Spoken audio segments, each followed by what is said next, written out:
Ready to light that fire by doing the things that make you come alive?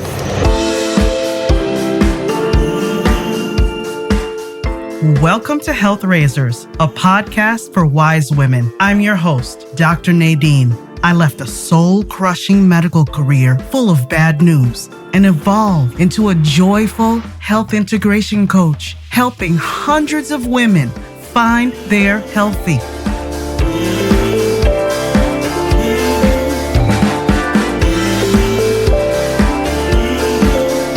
You're more than your dress size. Stop putting up with toxic relationships, swallowing your true emotions, and sacrificing your mental health. Stop using your body as a battlefield. You're always giving. You deserve to put yourself first, not just for your sake, but for those you love.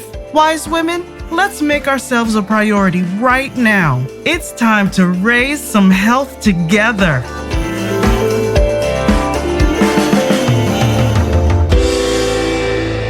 Hello, wise women. Welcome to today's episode, where we explore the transformative power of creativity and its profound connection to our well-being. Mary Lou Cook once said, "Creativity is inventing, experimenting, growing, taking risks, breaking rules, making mistakes, and having fun." When I spoke to art therapist Kathleen Daly on the YOGI MD Podcast, she highlighted the therapeutic potential of the creative process itself, how it can provide a much-needed brain break and offer a means of relaxation, even for those who don't consider themselves artistic. As she put it, So I had used art from a very young age as a way to have fun, explore, process through things. And that was always a tool for me when I wasn't feeling well or needed to think through some stuff.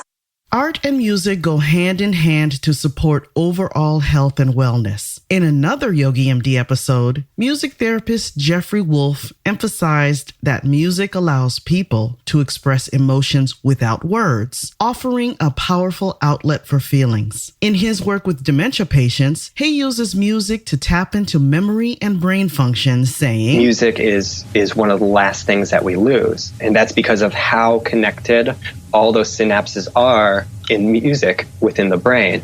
And so that music is then stored deeply within our hippocampus, which is the memory center of the brain. And then the other part is that the parietal lobe of the brain is not affected with dementia. And that's another area where music is highly activated within the brain. And so we can use that to then create new connections in the brain. So with brain plasticity, to help them repair parts that are damaged. Studies show that engaging in creative activities can lead to greater happiness, and happiness leads to more creativity. This connection nourishes the mind, body, and soul. In today's episode, I'm thrilled to welcome back my friend and drum teacher, Tim Buell, to discuss the connection between creativity and well-being. Tim encouraged me to express myself in a new way by creating original music for this podcast, which opened doors to an exciting creative process. As Bruce Lee said, the creative process is a process of surrender, not control. Enjoy as we explore how letting go and embracing creativity can transform us all. Tim, thank you for being on the podcast yet again. I want to talk about the link between creativity and our health and well-being, and how those two things are intertwined and how they inform one another. When you are a creative being, when you are working on a creative endeavor, it is making you a healthier person in terms of increasing your feelings, positive feelings like joy and hope, and then increasing feelings of overall life satisfaction. Really good for your mental well-being, your emotional well-being. In our case, I would argue that it's good for our social well-being too, because it's through you. So having this place of trust and safety with you that I was able to explore becoming more creative for the podcast and beyond. And also like engaging my brain intellectually to think about what I wanted the music to sound like or what it could sound like, and being open to exploring that with you. Because one of the papers I read said that one of the things that stifles creativity is a feeling of fear and insecurity. And if you are starting in that place, then you're less likely to want to take risks and to want to be a creative person. And so you miss out on so much. So those are kind of the places I wanted to explore with you today. So thank you for being here. Yeah, thanks for having me. This is my third appearance. Third appearance, yeah. My very third time. Absolutely, very third time. So let's start with kind of like the genesis where you weren't in the picture yet. When I started my podcast in 2018, 2019, I knew I loved music so much all the time and forever. I knew I wanted something personal for the podcast music. But at that time, I didn't have a way to do it live. And I remember my daughter Lizzie and I talking about how we could come up with some music for my podcast. She plays the guitar and bass, me on the drums, and what kind of that collaboration could look like. But we didn't have the place to go do it and the tools to record and all that. So just so happened that she, being a very creative person, had kind of played around in GarageBand and had a song. And she played it for me. And I really liked it. And I thought, okay, so this'll work. And that felt personal to me, which was very important.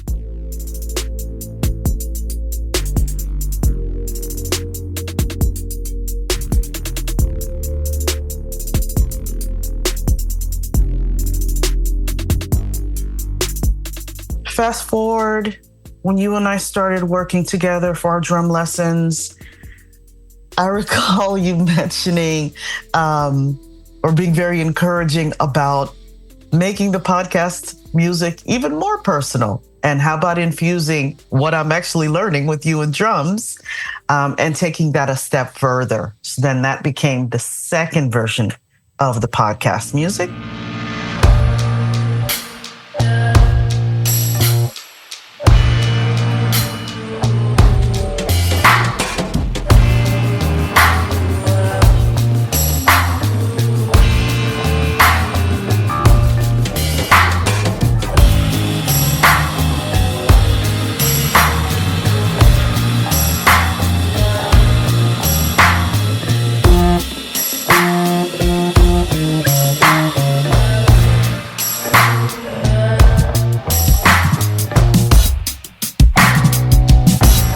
Fast forward a little more, we get to the current version, which is the most personal, the most vulnerable version that I've made.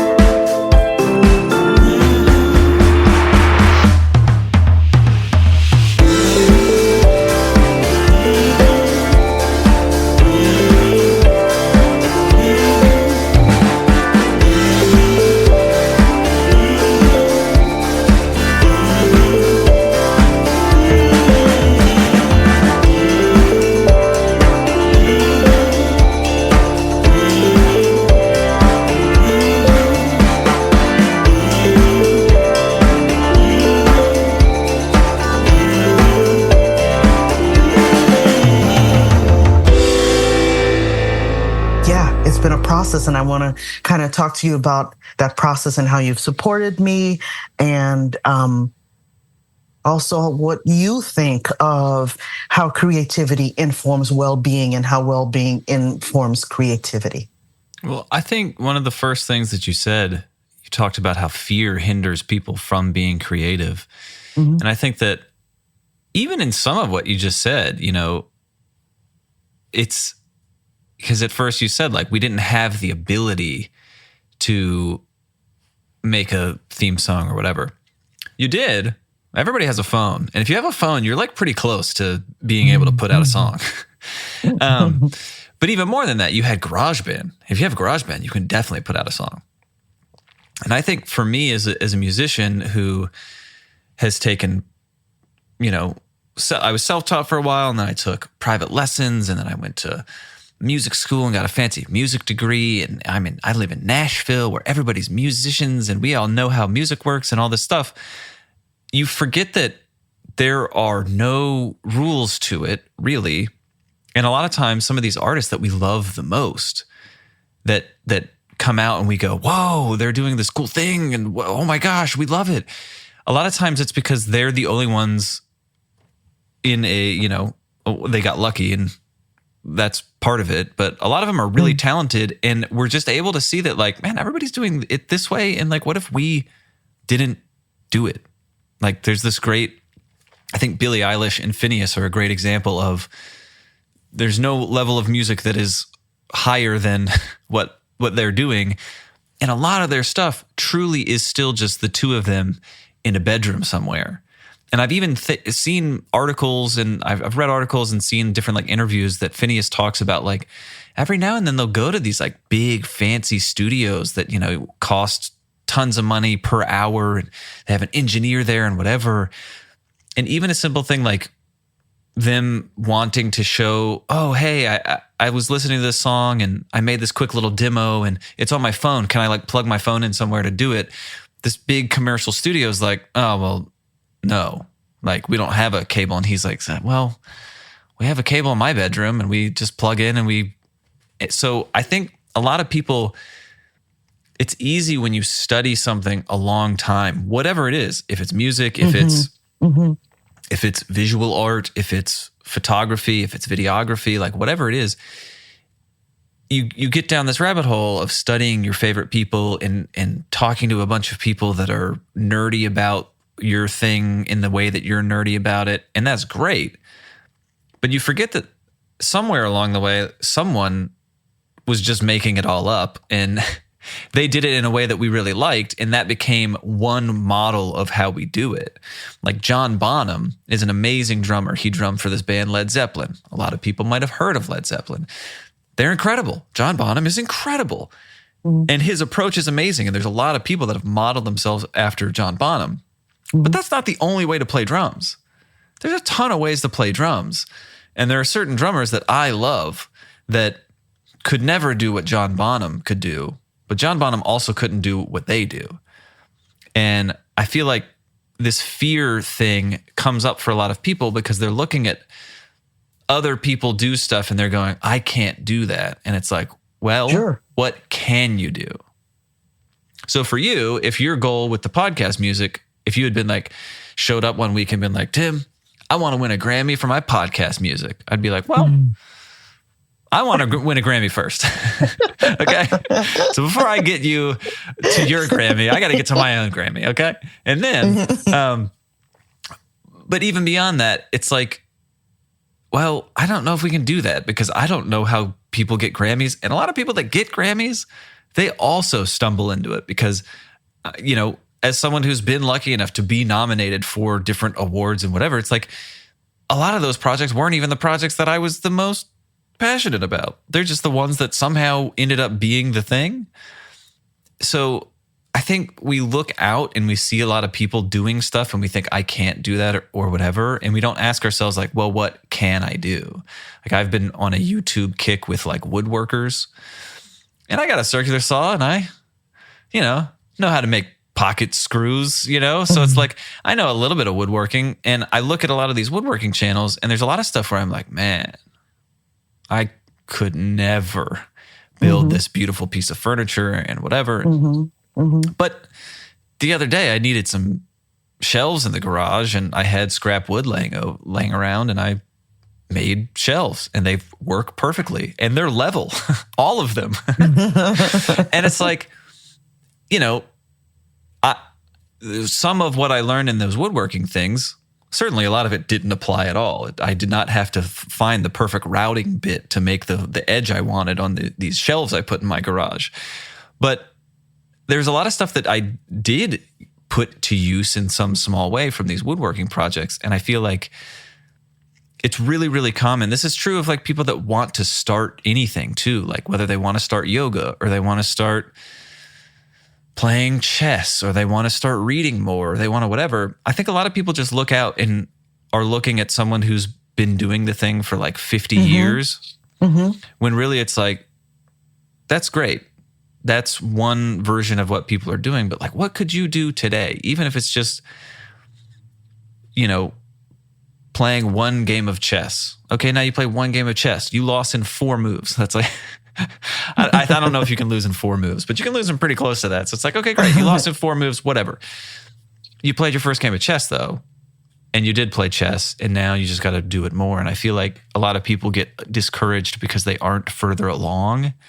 And all that does is mean you don't get to be further along because you don't start to do the thing because the fear of not being at the end of it, when in reality, I feel like, sorry, I'm monologuing, but I feel like a lot of people don't realize that, the journey, it sounds so cheesy, but truly the journey is the thing. Because by the time you get nominated for that Grammy, well, okay, I got nominated for a Grammy, but I didn't win it. And by the time you win the Grammy, you're just going to be like, well, so-and-so has 50 Grammys or whatever. Exactly. And even if it's not a thing of target. Even if it's not comparison to other people, like by the time that you win a Grammy or by the time you record your first podcast song, in your brain, it took a lot of growing to get to that place.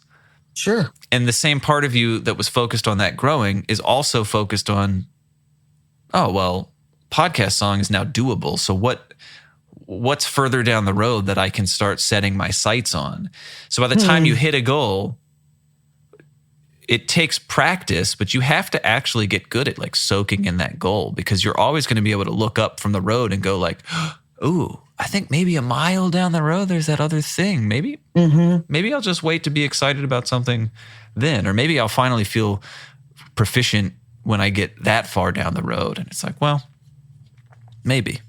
But I think we always are kicking the can down the road a little bit. So we have to practice being grateful for where we've gotten and believing at some point, hey, you know what? I don't have it all figured out, but I'm doing it.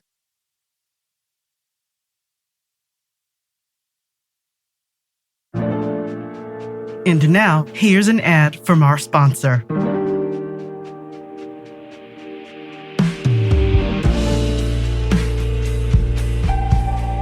In the mood for coffee, tea, yummy pastries, or cool swag? My friends at Infusco have got you covered. Infusco Coffee Roasters is a cozy neighborhood coffee joint in Sawyer and St. Joseph, Michigan. Infusco stands for a healthy community. They craft irresistible seasonal drinks, sourcing local artisans' products. The flavors shine from quality ingredients, and their beans are roasted on site.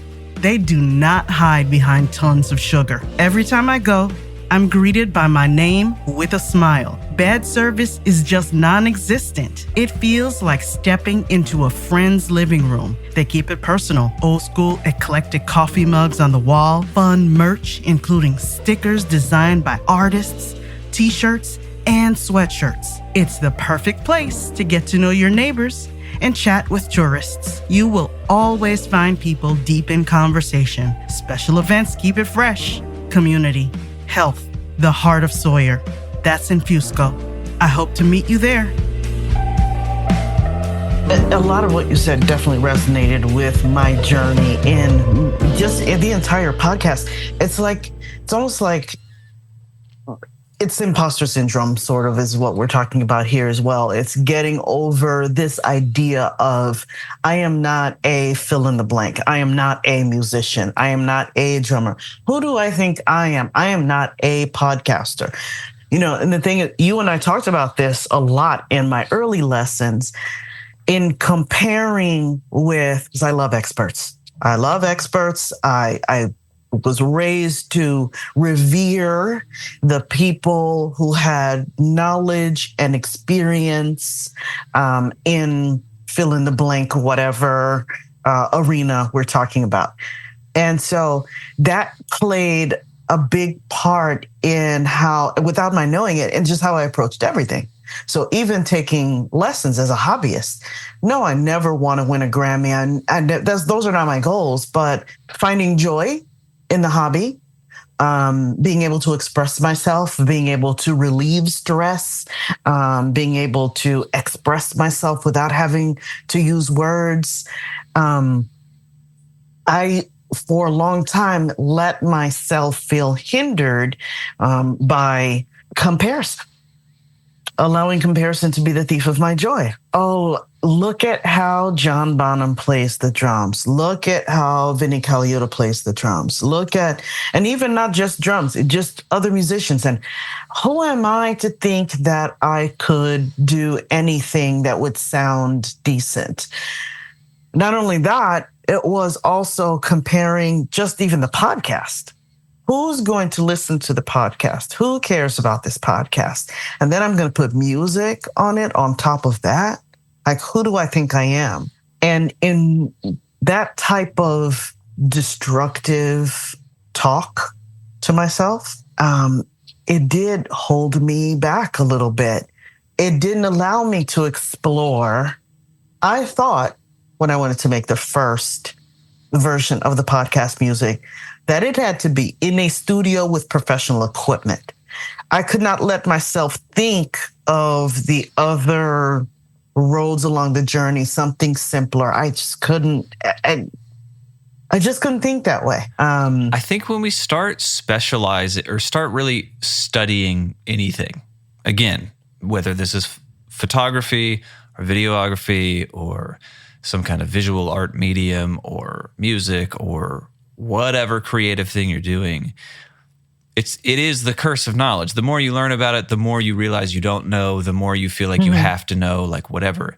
And as someone who's studied music in college and beyond and done a lot of studying of music, I am a very different musician because of how much studying and analyzing and transcribing and things I've done. I'm a very different musician because of that. But none of that is the thing that makes someone feel something when I play a song. It's, and I think that a lot of times we equate, like, I think it goes hand in hand with a lot of people don't feel like they, air quotes, do a thing. I'm not a drummer, I'm not a painter, I'm not a whatever. Right. Because it's not my job, or it's like I don't perform for people, or I don't I don't have a group that I get on stage with, so like I'm not a musician or whatever. And it's like, well, you play an instrument. Doesn't that kind of make you a musician? And I think it is this weird thing of like a very results-driven mindset for something that inherently like isn't results-based. Like some of the best artists in the whole world, during their time, they weren't appreciated. So if they were only focusing on like the now results of this piece of work needs to sell more than my first piece of work or whatever, we don't get a lot of the music that we love. But there are certain people that go like, you know what? If I make a bunch of money doing this, that would be awesome. But I think I have something to say. And I don't know if someone said it quite like this before, so I'm just going to do it. And sometimes that pays off in the present. Sometimes it takes several years. Sometimes people never quite discover it. But we all have these bands that like we love that we're like, I don't know why they aren't bigger. I don't either. Because so much of succeeding on a huge level with anything is part skill, part luck, part whatever. But I think there's a lot of people that are hindered by the lack of results that something gives them. And we've even talked about like you love cooking, and cooking is this weird thing where the result is you feed it to people and you do get feedback instantly. And if you can just get it to where the feedback is consistently like, that was good, like, this is great, well, then you feel like you can actually do a thing.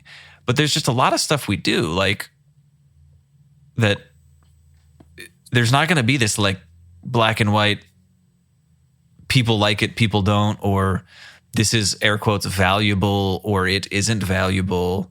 You're just going to be doing it.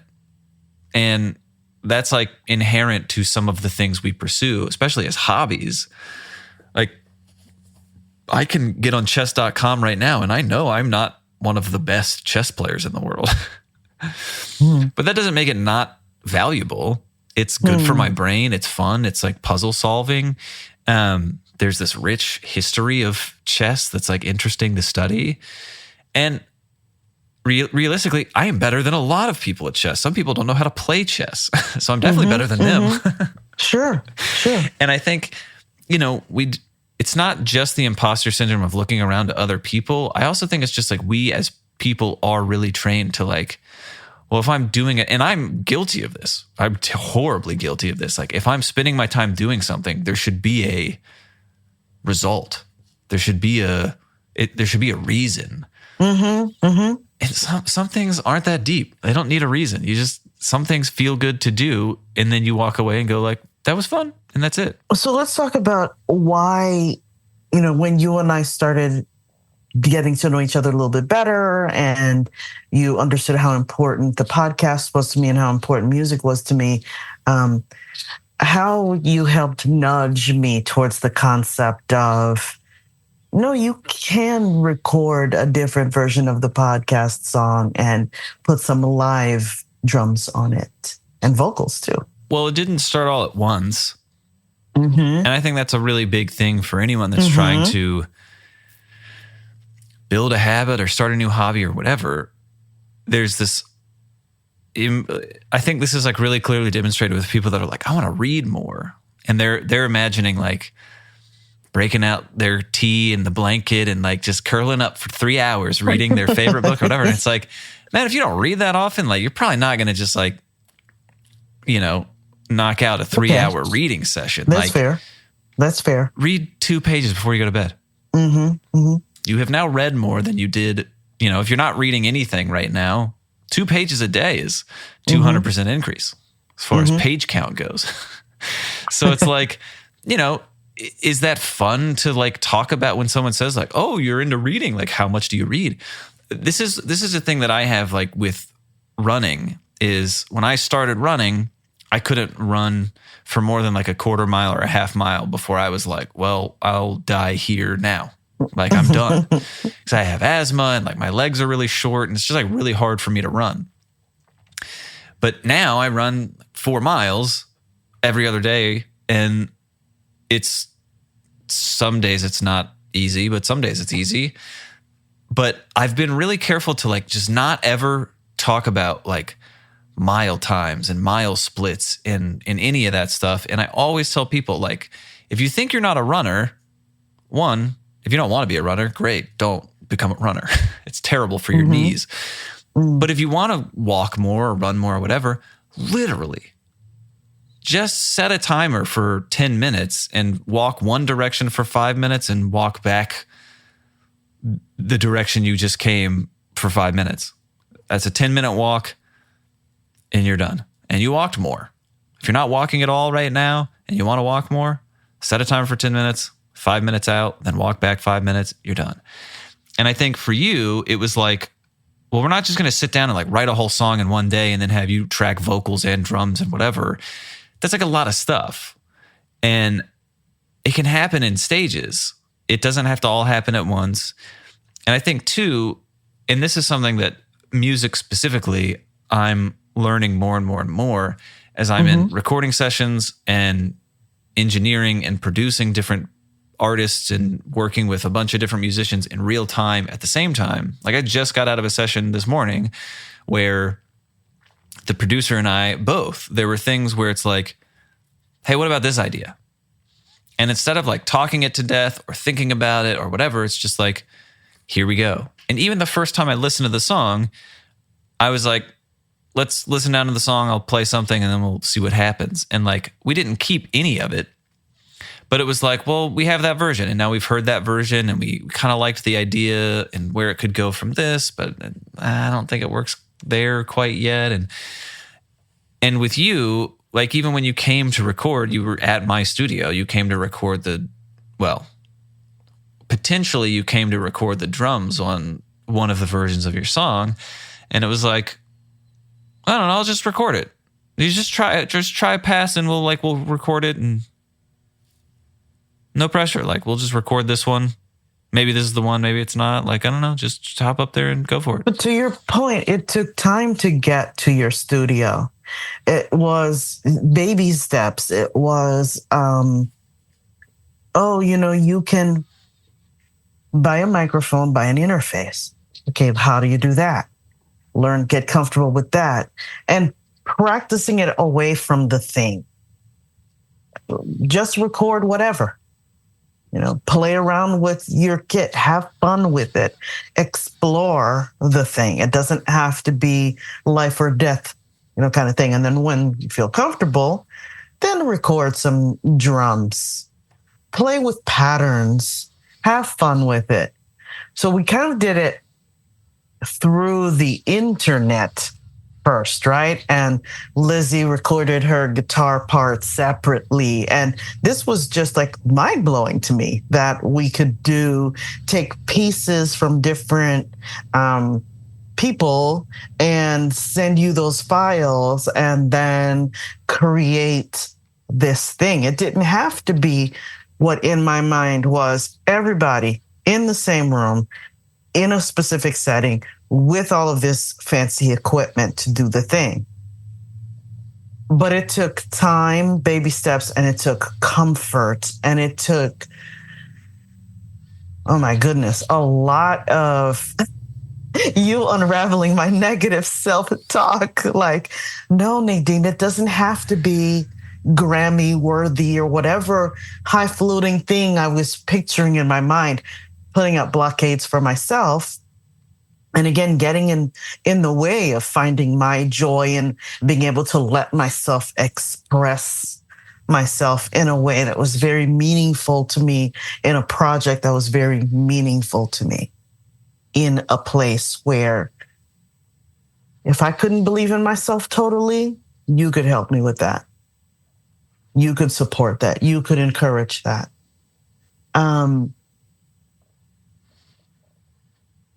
What would you say to someone who is, okay, so share some of how you encouraged me to stop getting in my own way. Yeah, I think whatever I'll stick with music because it's the only thing I know about in life. So like with music, I think a lot of people get into this thing where they go, I love music, I want to learn an instrument. And then they learn an instrument and then they start taking lessons, or they start getting better and learning more chord progressions, or learning how to play more grooves and fills. And they start really studying the instrument. And then that starts tying music and the instrument to like analyzing whether something's good and bad, and analyzing like, well, I said I was going to work on this thing, and is this really better than when I did it last Thursday when I was practicing? And you get into, every time you sit down on an instrument, you're analyzing, you're in like practice mode. And practice mode is super important for when you get done with a lesson and whoever's teaching you goes, hey, your XYZ could be better. So here's some exercises to focus on fixing that problem. There needs to be part of your practice time where you're thinking a lot about, they said my 16th notes weren't totally locked in and I need to, well, that's like really important. But you also have to, if that's the only way that you sit down at the instrument, or that's the majority of the way you sit down at the instrument, it's going to tie where your brain goes when you sit down at the instrument. Now, if you watch a little kid who got a drum set last week and has been playing it every day for the last week, that kid's just going to go over the drum set and start having fun. Maybe they start to put together drum beats like the songs they've heard before. Maybe they don't, but they're having fun. They're hitting drums It's great. And I think the more we learn about whatever thing we're getting into, the further we get away from the idea of like, well, I could just sit down. Especially drums. I have a friend that texted me last week. It was like, my kid maybe wants to start playing drums. Like, what should I do? Should I give him lessons? And I was just like, man, it's drums. You can just literally hit them with you don't even have to have drumsticks. You can just hit them with your hands.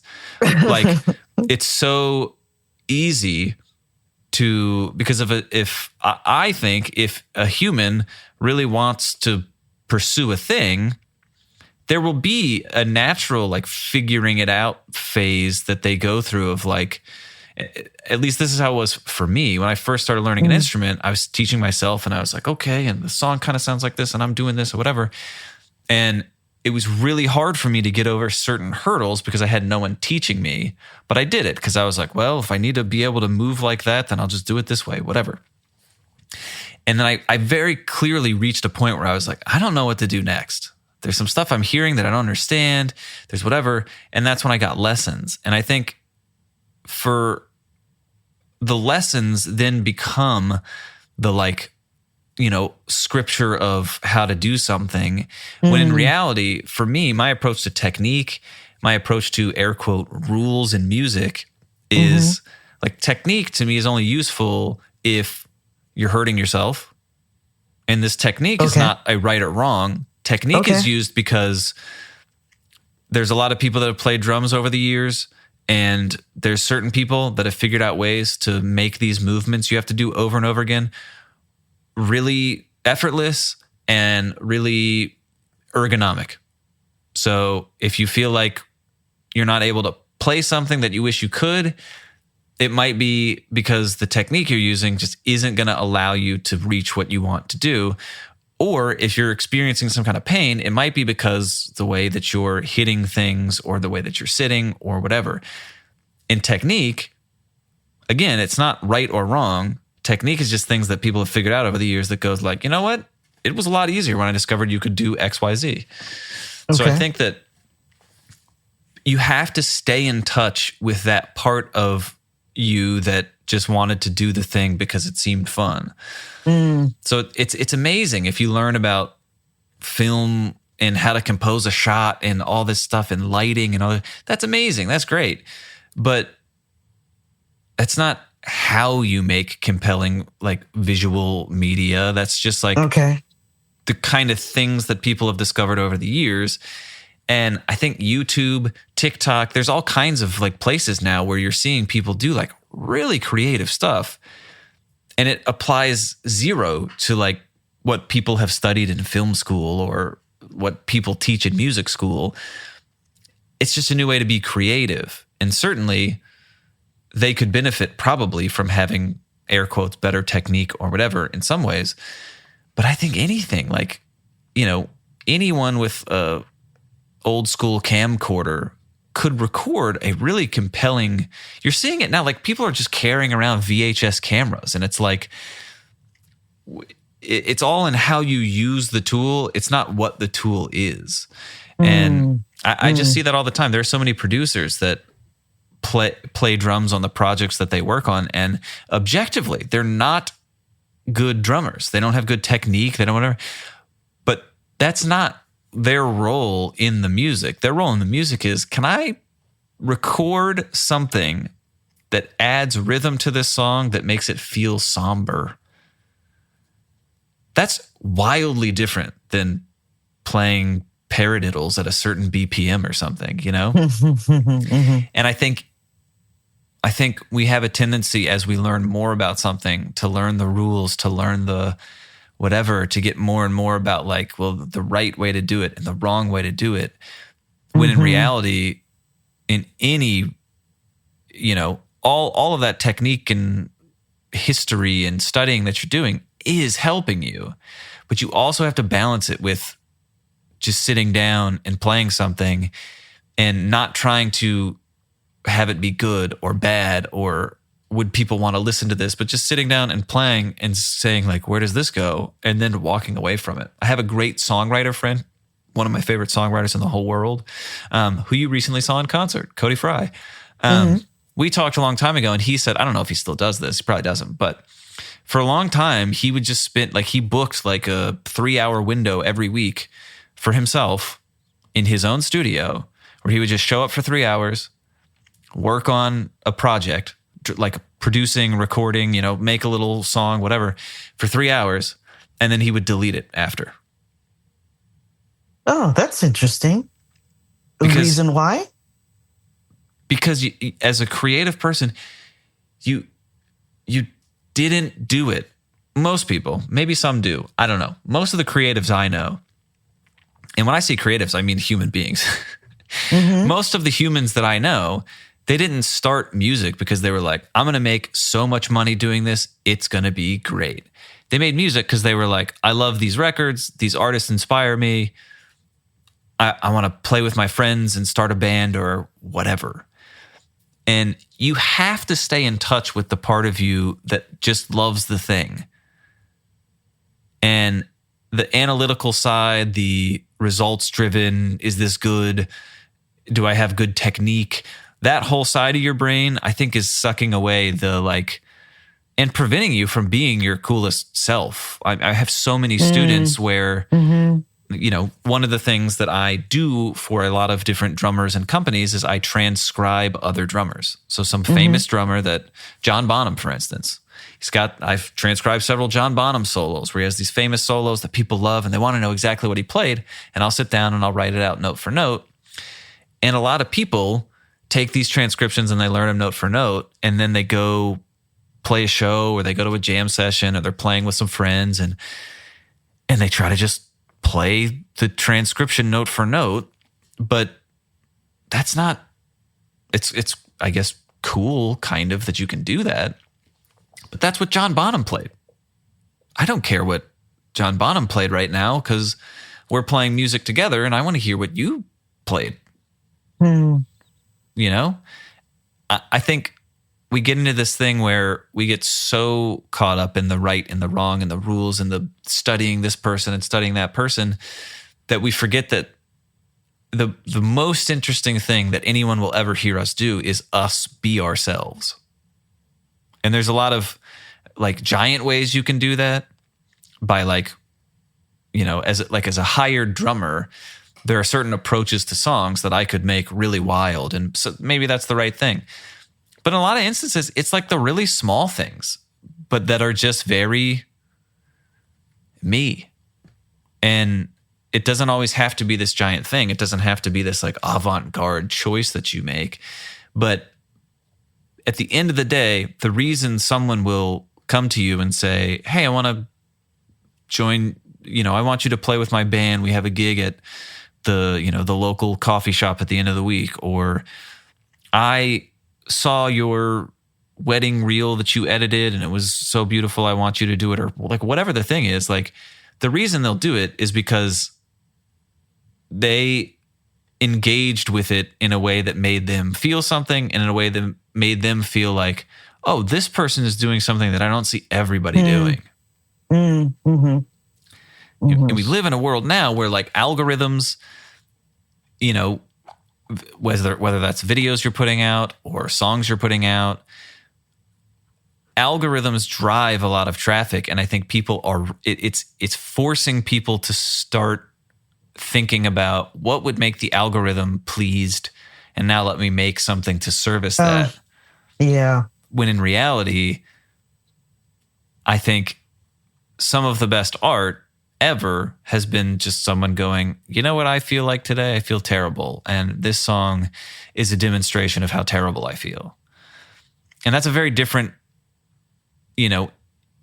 impetus to start from than like, man, you know what's popping off on TikTok right now?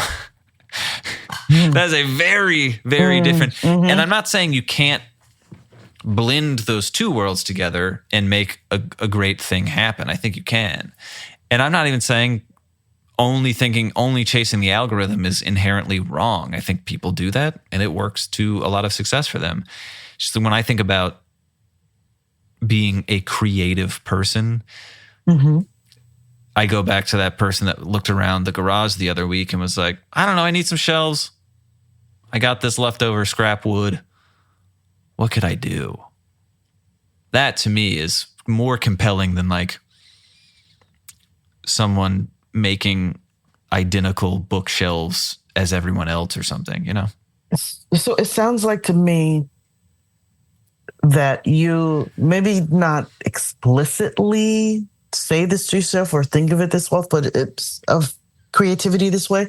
But it sounds to me like you're allowing creativity to support your mental and emotional well-being, and the other way around as well.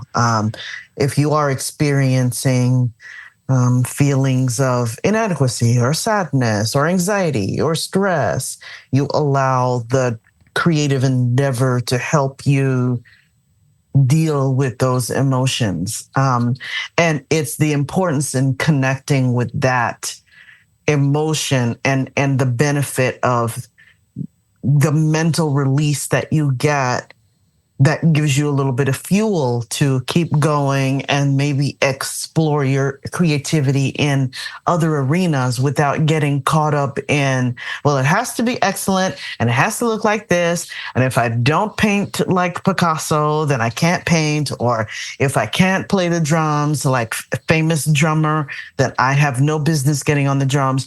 If I can't cook like Gordon Ramsay, I have no business being in the kitchen. Sabotaging yourself, essentially. Does that sound right? Yeah. And I think it's really important. Like for me, I try at least once a day, even if it's just for 5 minutes, to like, as I'm taking a break from some other work, like sit down at the drums and just play something. Not record it, not film it, not just sit down and play something and then walk away. And then it happened. No one's ever going to know. No one's going to know what it was. There was no point to it. There was no, I got to practice this, or I got to focus on this, or I got to just sitting down and doing it. The other thing that you mentioned earlier that I think is really important is like, you talked about being creative. I think a lot of people conflate being creative and practicing as the same thing. Like people are trying to do both at the same time. Okay. And I think that there's times where I think it's really important for me, at least, to have a very distinct line between like, I'm in learning and practice mode and experimenting mode, and I'm in like, I have to perform and I have to like do a good job. And I try to not like have the two cross, because then it gets confusing and it feels like I don't know what's going on. So I think that like there's a time to explore and be creative, and like, because there might be some creatives that are creative professionally that are here being like, well, it's cool that you can just like mess around and like feel good about yourself. But like, I got clients that want stuff to be done. And again, like everything is in context. There are times where I maybe on a song will get really creative and like just go for something I haven't gone for before. And a lot of times I'm experimenting with stuff like that, not on a timeline, not when the client needs it tomorrow. It's like, let me just like pull up this old session and like mess around with these ideas just to see like what's going on. I've never tried this. Let me just mess around and see what it's like. And I think that again, like some people are trying to get they're trying to get the money and the happiness and the connecting with the inner kid that loves music. They're trying to get it all from like one place. And it's like really impossible to find all of that in one place. So sometimes you have to pick and choose when exactly you engage with this stuff. And then sometimes you have to like create it for yourself. Like I have a project that'll release pretty soon that just me and a couple of friends in town that all play on other people's records all the time. We're like, what if we got together and just like recorded stuff for ourselves? No real strategy or goal. It's like, I don't know. What if we get like 3 songs and then release them? There was no like, because then if we do, we can like, it was just like, I don't know. What if we did it? It'd probably be fun, right? And then it was. We did the first one and it was fun. So then we did the next one and it was fun. And then we did the third one and it was fun. And it's like, I don't know what'll come of that. Maybe someone hears it and goes, this is the exact band I need to, pay $1 million to and be the band that records my next, 50 albums. Maybe, but most likely our friends will listen to the songs. They'll like it. Maybe a couple other 50 people hear it.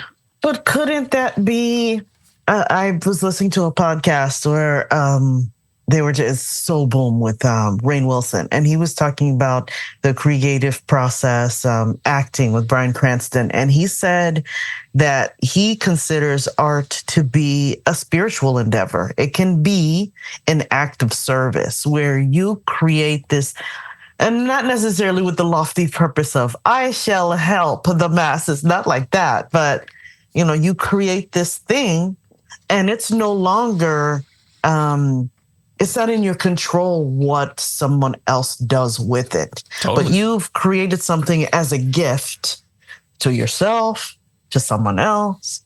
It doesn't have to be millions of people.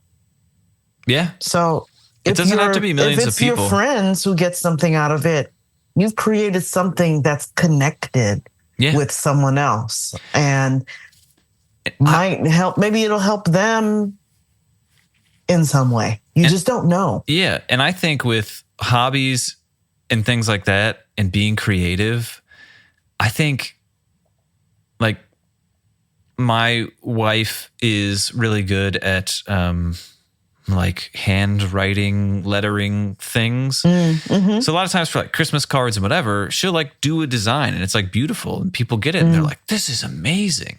You got to sell it on Etsy. You got to, and it's like, you don't. You actually don't. Okay. And I have a Chewbacca that one of our friends drew us when we got married. It's Chewbacca holding a champagne glass, and it's like the best. Mm-hmm. Mm-hmm. And it sits on our bar, and I walk by it all the time. And like that Chewbacca, a lot of people come over and like have a drink at my house and don't even notice the Chewbacca. So this Chewbacca has an audience of like literally 2 people. Mm-hmm. And maybe 15 other people in its lifetime will notice the Chewbacca. But for the most part, that Chewbacca lives to serve 2 people. But I get so much joy from it. And like this idea that I have to make something that millions of people connect with, which is fueled by getting on Instagram and seeing people's posts do certain numbers and whatever, and algorithms and all that. It really destroys, I think, again, I think that makes people feel like I have nothing valuable to contribute. When in reality, like I've done things for like as simple as like helping a friend hang a ceiling fan. Like they don't know how to wire a ceiling fan or whatever. And I come over and I do it. That's not necessarily creative, but it is this act of service that like for certain people, they're like, well, you got to monetize that. You got to become an electrician. Like you got to make money from that. Like if you're going to, but for me, I'm like, I get so much joy just like going over, helping someone set up a ceiling fan and getting out of there. Mm-hmm. And for them, they have kids, they got all kinds of expenses and all this stuff. And like, they don't understand electricity and how to wire it and this whole thing. And they don't have time to watch like a 2-hour YouTube video that doesn't actually teach them to do the thing. And they just trial and error figure it out because the YouTube video is worthless. Like they don't have time for all that. And I come over and I'm there for 10 minutes and then it's done. And they're the only 2 people. It's hung in their bedroom. They're the only 2 people that are going to experience that fan.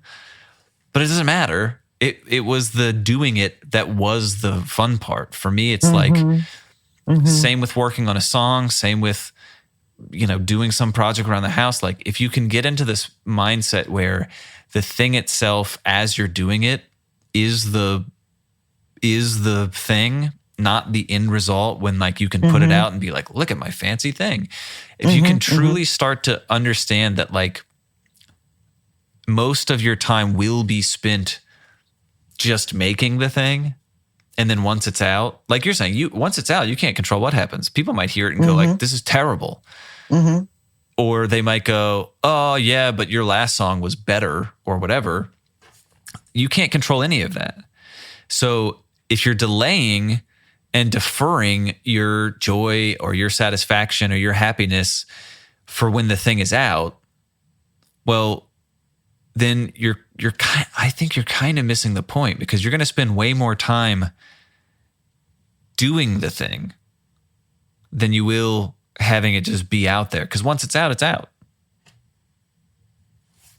And that's how we got to the last version of the most recent, I shouldn't say the most recent version of the podcast music, which was getting to the studio, which was your home studio. And I will never forget that day, how nervous I was and how just feeling like a total imposter and feeling silly and incompetent, to come sit down at your kit and just play around.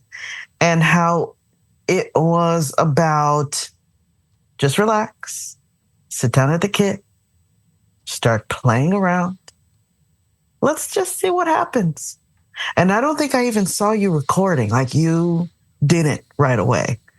And while I was becoming more and more engrossed in what I was doing, all of a sudden, you hit the record button, and then I notice you're recording, and it's like, oh, but I don't think that was great. Okay, we'll try again. And at that point, it just became about being more playful with it and becoming more and more emboldened and comfortable and letting myself have fun with the song. And it's one of the things that I'm most proud of thus far. And you should be. And I think that is like, I'm pretty good at, I've been talking all of this like lofty stuff about how cool creativity is and how good I am at it. But I think this can be reflected in anything you go through in life. Like, I remember I was with my therapist talking about, I have a lot of anxiety about a lot of stuff. And I remember we were talking about it, and he was like, well, it's interesting because it seems like in a lot of your life, like you come up against a problem and you don't see it as something that you can't overcome or that is going to take you down. You see it as this like challenge that you got to adjust for, you got to improvise, you got to make it work, and then you get over that hump and you're on to the next thing. And he's like, aren't there other parts? Aren't some of these things you're talking about being anxious about? Like, certainly, like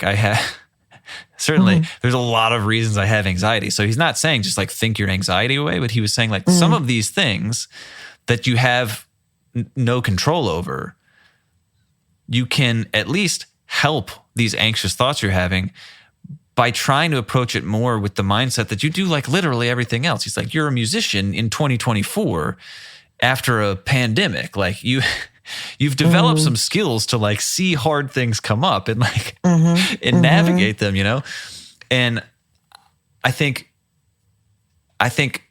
creativity or life is sometimes best embraced and best, like one of the best approaches you can have is like, instead of viewing things as like, this thing, it's raw, it's going to ruin my progress. It's going to, I can't do it. I don't know what to, approaching it like you would like an escape room or a puzzle where you go like, oh wait, that piece didn't work. Okay, shoot. Okay. Well, there's these other 5 pieces. One of these pieces might work. Like, it's not that one, but which one is it? It's gotta be one of these 3, right? Like, I think there's a lot of things, music being one of them, that on a good day, and that's also how I like cope with like clients that are kind of being unreasonable. Because a lot of them are like, I want this. And then you give them that and they go, I hate that. Why does it sound like that? And it's like, well, you tell me, it's exactly what you wanted. And they go, oh, I didn't want that. I actually meant this. And there's a lot of people that just complain about clients like that. And I get it.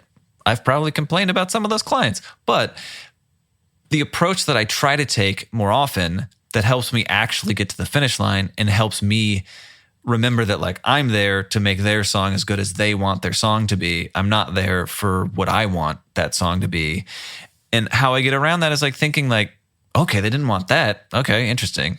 Let me go back through all of what they said. Like, what did they want? Trying to be curious about it, trying to be like playful, trying to treat it as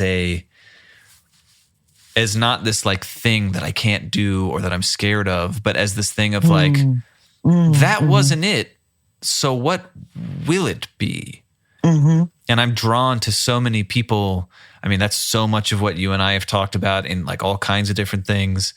And, you know, one of my favorite mix engineers, he talks all the time about, you know, he built this studio and he wanted to make sure the mixing room was right. And it was like 20 videos that were like an hour and a half long each of him detailing like all these things that he was trying to do to perfect and have the perfect room that he was in.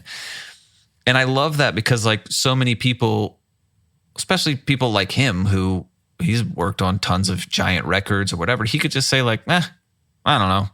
I'm just going to do my thing and I'm fine. But he's like, no, I always want to keep getting better. I want to stay curious. I want to learn more. I want to, I want to get in touch with the part of me that, you know, turns the speakers up and just goes, oh my God, I love this music so much. And this is a new challenge. And like, how can I fix it? And then he does the thing and he goes, wow, I thought I knew what I was talking about and I don't. So now what? Instead of, because I think a lot of people get bitter, a lot of people get fearful, a lot of people get judgmental when you start going, when you put yourself out there and you realize, oh, that isn't it. And people have a fight or flight and they either start going like, well, I'll just never be good enough. Or they go, no, that was it. And you're just too dumb to see it. And it's like, those aren't the only responses. The response can be like, okay, this is what I want. They're saying they want something else. What is this thing that's in the middle here? Because I think that's where, and that to me, from a lifetime of working with clients, a lot of them very reasonable people, some of them not as reasonable. I had a teacher in college that said, as a hired creative, you don't get the luxury to have an opinion about the music you're working on. Interesting. And it's true. I can't, the song is the song. All I'm doing is adding drums to it. So the song is going to continue to be the song, whether they use my drums or not. So it's up to me to just find what is the version that I can provide to it that will make it the best song possible. And I think that's true of everything we've talked about. If I need shelves in the garage, what's the best version of shelves that I could put in the garage? There's a lot of woodworkers that would see what I did and just be like, wow, man, you could have tried a little harder. But there's a lot of people that don't know how to work any power tools that would be like, whoa, how'd you do it?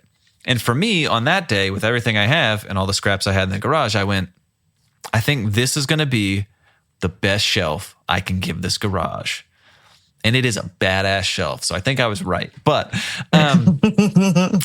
yeah, I think it's trying to get away with creativity, and all of this stuff is really just remembering that it's problem solving, it's finding a solution for something, and that solution isn't always what we thought it was in the first place, but that doesn't mean that we were wrong or that there's a right or a wrong. It just means that you're always going to be chasing some like end goal thing. So you really have to make the journey of getting there become what you enjoy, because if not, you're just never going to enjoy the thing you're doing. Instead of asking you what is your personal definition of what it means to be healthy, let's tie it to creativity. What do you see as the link between creativity and health and well-being? I think everybody is creative. And I don't mean that in that everybody can be good at music or everybody can be good at filmmaking or whatever. I mean that almost everything we do as humans in life can benefit from you being creative. How do you organize your pantry? That's creative. Some people, I open up, like my sister is like brilliant at organizing like things, and I'll open it up and go like, man, this looks crazy, but I know exactly where everything is. Like, how cool. That's creativity. I think for a long time I viewed creativity as like, you got to be one of those tortured artists that writes the sad songs and whatever. And that's not what creativity is. Creativity is you walking down in the kitchen going, dinner needs to be in 2 hours. I have these 7 ingredients. And I think with that in mind, I can make this thing happen. That's creativity. That's improvisation. And I think so many people look at music or art or whatever and go like, those are the creative people. I'm not creative. And it's just not true. So whatever you want to get into, maybe it is a hobby like art and music and whatever, but maybe it's just you want to express yourself in the way that, like, sometimes I'll go to, this is a thing I'm noticing more recently. I'll go to someone's house and the way they've organized their bookshelf, they've organized all the books, like the spines of the book in the same color. And when you look at their bookshelf, it looks like this beautiful like rainbow and everything is like color coded. And I'm like, very creative way to put books away. Never occurred to me once. Not once. And even if it did, I don't think my brain would be instantly awesome at being like, these colors should go together and they should be up on this top shelf and this one. That's creativity. We all have ways that we can do that. And like, there's just for me, there's no better feeling on planet Earth than like doing something creative and then stepping back and just looking at it and going like, well, that didn't exist before I got here. Look at that. And that's how I feel about my shelves. Like, they're so silly and they're sitting in the garage, but it's like, that shelf isn't there unless I do it. And I think that everyone can benefit so hugely from just, whether it's organizing your books on your shelf or learning a new song on guitar or whatever, just dumping out a bunch of Legos and building something that you think looks cool. Like, stepping back and going like, look at this thing. I did it. Like, I think confidence. It's confidence. And it's also just like, again, I really do think the biggest impact with stuff like that for me is like, that thing like actually doesn't exist unless you specifically did it. And I think as someone who has had and has depression, I think, and you know, just the more and more our world goes online and we're siloed and people are working from home, these are all things that are good. I work from home. I wouldn't have a living unless I could work from home. But all of these things mean a lot of us feel really lonely, feel like, is anyone listening? Does this matter? And I feel like when you make something and you step back and you look at it and go like, man, I did that. That thing isn't there. That Chewbacca drawing can't make someone happy unless I specifically did it. I think that's just so great for not only yourself, but the people around you, because then they can walk by those shelves and they didn't do it. And they might even think the shelves look dumb as hell, but they'll walk by the shelves and go like, those shelves, you know what? They're holding the wood glue up and that's all. That's all they need to do. And it might inspire them to go tackle something that they were hesitating about or felt like, well, if I can't do this perfectly, then I shouldn't do it at all. So, totally. Tim, thank you so very much for being here. Always. It was a pleasure as usual. Yeah, well, I'm sure this is the third time. So I gotta, we just gotta make this a bi-yearly occurrence. Exactly.